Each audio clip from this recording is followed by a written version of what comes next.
Hi, I'm Nalini, and I'm here today to talk to you a little bit about the eclipse cauldron that we find ourselves within.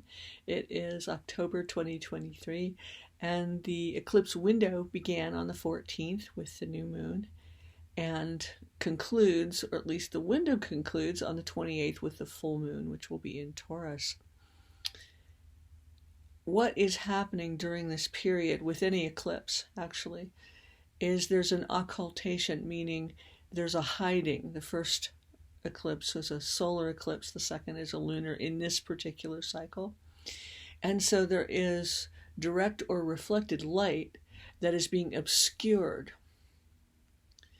Now, one of my teachers used to say that the reason people are afraid of the dark is because in the dark you can see. The light tends to obscure or block out, and we mean sunlight, not the light, block out things that we otherwise might be aware of. It blinds us to what else is going on. Now, does the true light do that? Absolutely not. It is what's going on.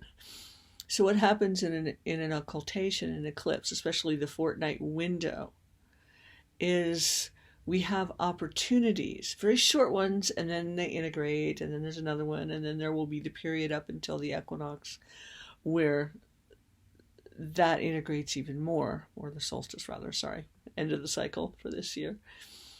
What's happening is that all of the ways we have been blown apart, and the threshing floor, blenderizing, infinite numbers of sorting hats and all that, are literally pulling out of us, exploding out of us what we no longer need, what no longer serves.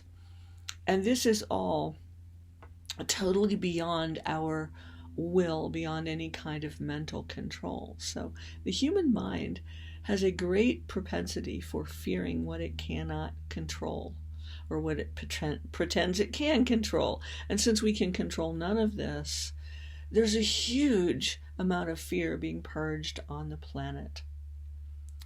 So how can we be navigated through that?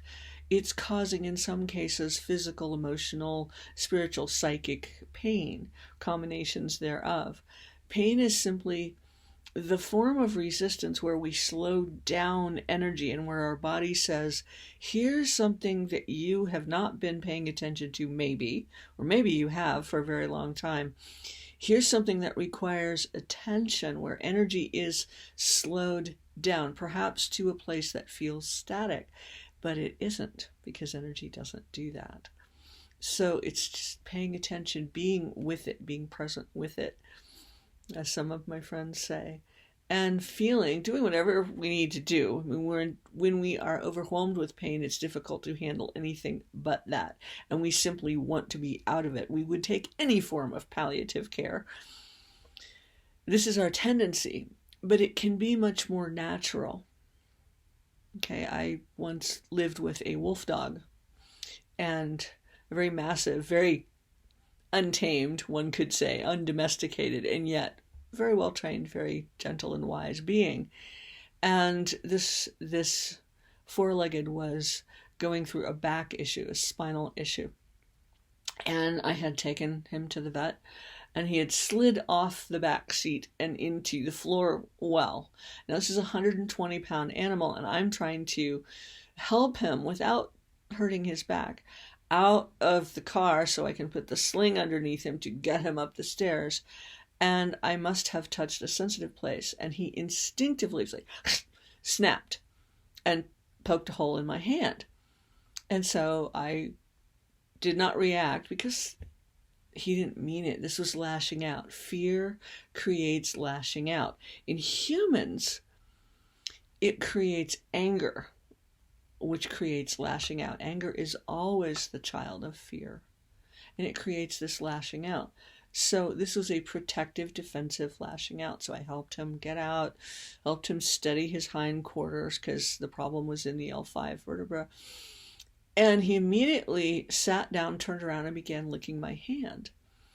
Not so much an apology, it's what we would project on it, but simply, oh, there's an imbalance here that I helped create. Let me help to soothe and fix it. This is how nature deals. Harmony, balance, sometimes ferociously.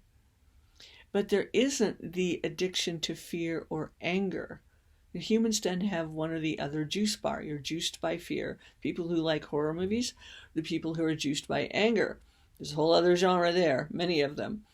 But notice in your life, where does the drama hook you in? Your juice bar tends to be, we all have both, fear or anger. Neither will serve you going forward. This is what's being pulled out of us. Leached out, sluiced out, dragged out. And we can feel on any given day like we're being dragged through the brush backwards until we let go and until we become fully present in the moment of that day, not in the process of purging.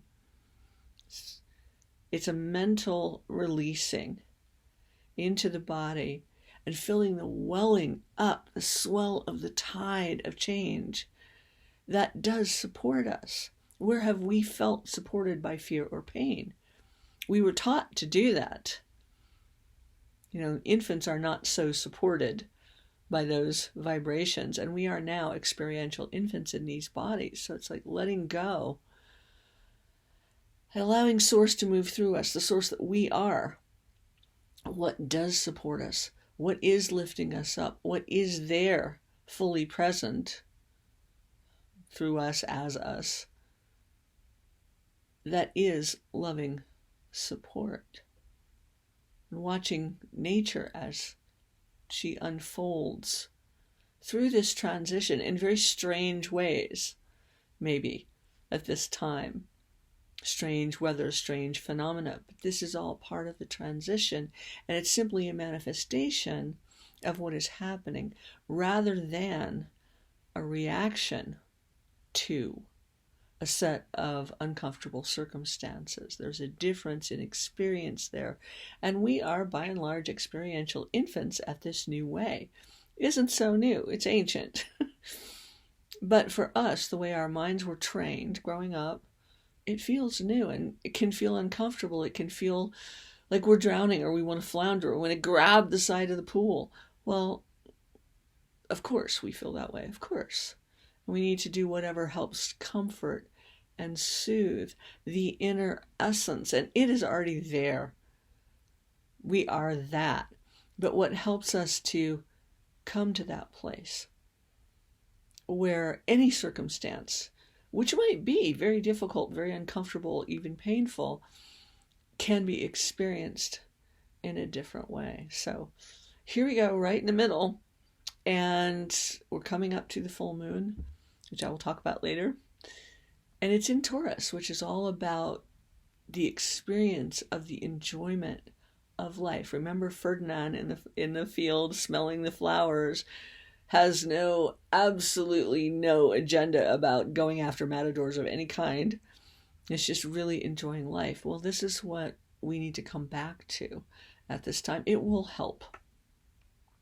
So, wishing you a very productive and very harmonious and hopefully a little bit peaceful Cauldron. So we are certainly there at the moment. Blessings to you all.